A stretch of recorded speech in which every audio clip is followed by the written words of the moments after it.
Salam Indonesia, salam Nusantara dari Sabang sampai Merauke, dari Miangas sampai Pulau Rote. Mantaplah iman kita, mantaplah kasih kita, mantaplah pengharapan kita. Tentunya dalam Yesus Kristus yang menjadi Tuhan dan Juru Selamat kita. Jangan katakan bahwa Yesus itu bukan Tuhan.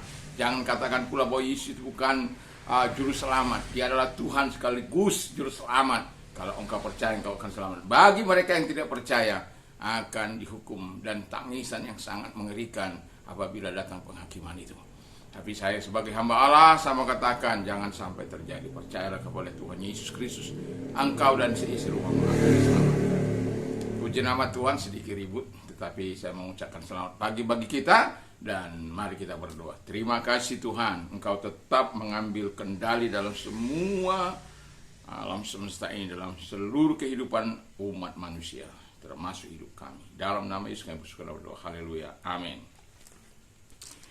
Puji nama Tuhan, saya mau membaca di dalam Yesaya 44 ayat yang ke-28, dan nanti Anda bisa baca pasal 45, 1 dan 8, tetapi saya akan membacakan ayat-ayat yang ke-28 saja dari pasal 44. Demikian bunyi firman. Akulah yang berkata tentang Koresi, dia gembalaku, segala kehendakku akan digenapi. Yerusalem, baiklah ia dibangun, dan tentang bait suci, baiklah diletakkan dasarnya. Haleluya. Ini sebuah nubuatan yang dikatakan oleh Nabi Yesaya sebelum semua terjadi. Kira-kira dia mengatakannya di tahun 688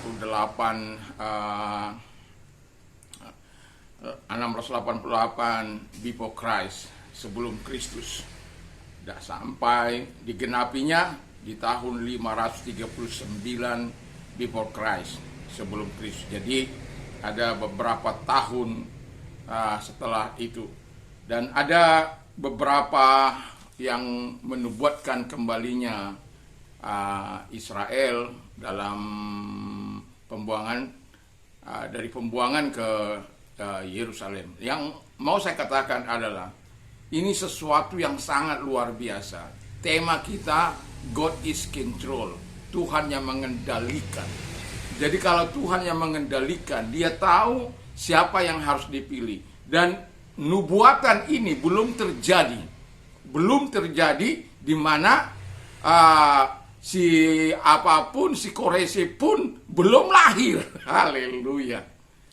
Itu sesuatu yang sangat luar biasa. Dan penggenapannya itu nanti Anda bisa baca dalam Esra 1 ayat 1 sampai dengan 4. Jadi sangat luar biasa. Jadi ada tiga orang yang menubuatkan, yaitu Yeremia dan juga termasuk Daniel. Dan Daniel pada waktu dia berkata bahwa malam ini akan terjadi pergantian dari Babel ke Media Persia, dan malam itu terjadi. Dan Darius di mana raja anaknya dari Belsasar itu, anak dari Nebukadnezar, dibunuh pada malam itu. Dan yang mau saya katakan adalah tidak ada Allah yang seperti Allah Israel. Kalau dia berkata, maka dia akan genapi. Dan ada pula orang-orang yang mengaku bahwa ada satu nabi yang pernah datang ke bumi ini dan ada dalam Alkitab. Tetapi Alkitab tidak menyebutkannya, tidak menyebut namanya. Dan ini jelas, Alkitab menyebut namanya siapa dan apa yang harus dikerjakan. Yang pertama dikatakan bahwa namanya Koresi, dia memang belum lahir. Tetapi yang akan membinasakan, yang akan mengalahkan Babilonia, yaitu hanya satu, yaitu Koresi.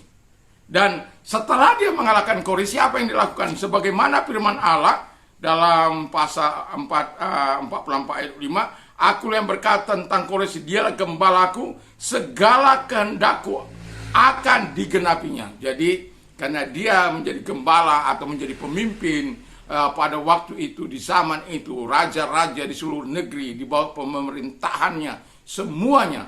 Dan ada di bawah kendalinya. Dia yang memimpin, dia yang mengembalakan. Tetapi firman Allah katakan dia akan melakukan kehendakku. Dan itu sangat luar biasa. Dan apa yang dilakukannya kata firman Allah, Yerusalem harus dibangun. Bait, tempat bait Allah harus didirikan. Dan saya sering kalau kita baca dalam Esra 1, kita akan melihat tahun 637 sebelum Kristus, 50.000 di bawah perintah Cyrus supaya mereka pulang, ya.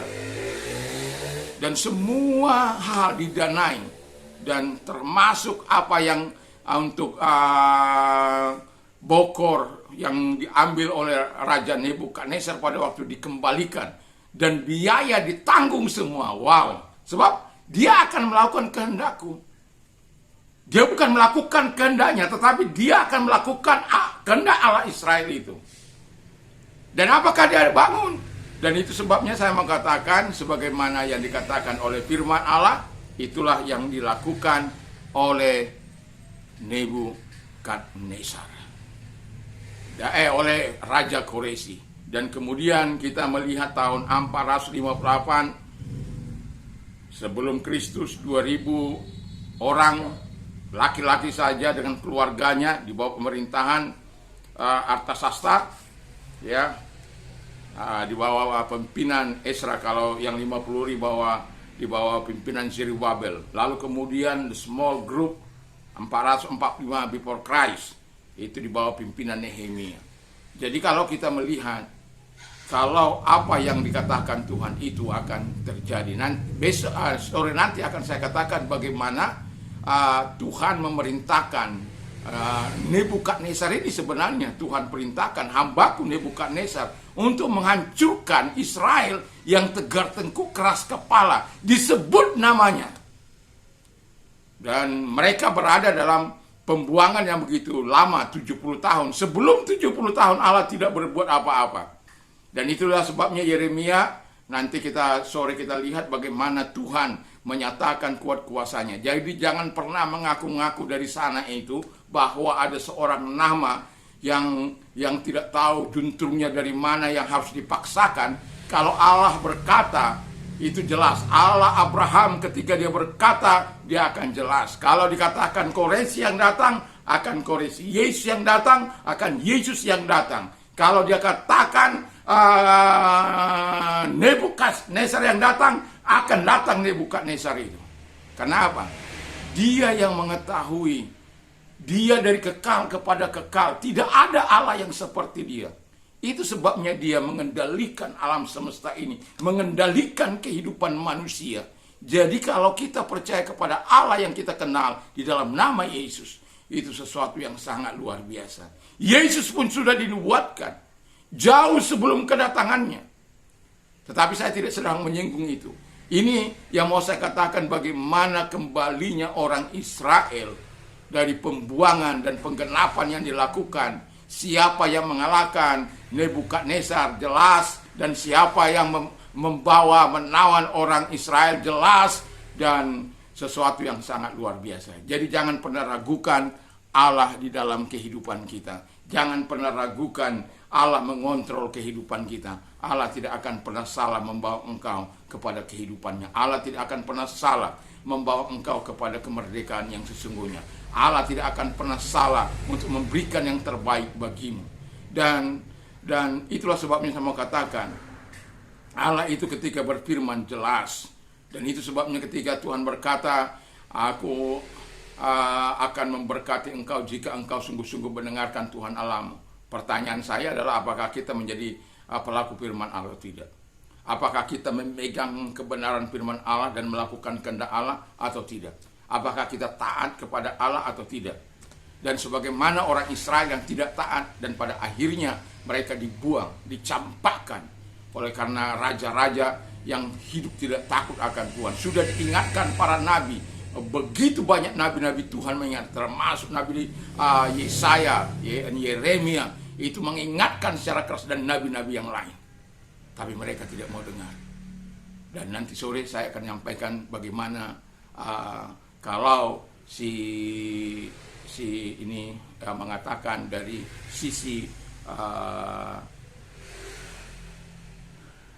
Allah menghancurkan Babel, tapi dari sisi Yeremia di mana Babel menghancurkan Israel dan disebut namanya. Dan saya mau katakan kepada kita semuanya, setiap nama kita tertulis di dalam kitab kehidupan kalau kita percaya kepada Dia. Dan ingatlah, Allah tidak akan pernah mengabaikan namamu, dan nama itu sangat penting. Dan saya mau katakan kepada kita bahwa Allah itu adalah Allah yang memberikan sukacita, kebaikan bagi kita. Mari kita tunduk kepada dan kita berdoa. Biarlah Engkau menggenapi janji-Mu kepada kami, Tuhan, karena Engkau kami percayai yang mengendalikan kehidupan ini. Dan terima kasih kami telah melihat bagaimana perkataan-Mu digenapi, nubuatan-Mu, apa yang Kau katakan itu terjadi Bapa di surga. Dan terima kasih sehingga kami semakin kuat kepadamu, percaya kepada, beriman kepada Allah di dalam Kristus Yesus. Kami bersyukur dalam nama Yesus. Haleluya. Amin. Selamat pagi. Selamat kita beraktivitas tentunya bersama dengan Tuhan. Tuhan Yesus memberkati kita. Mantap, mantap, mantap.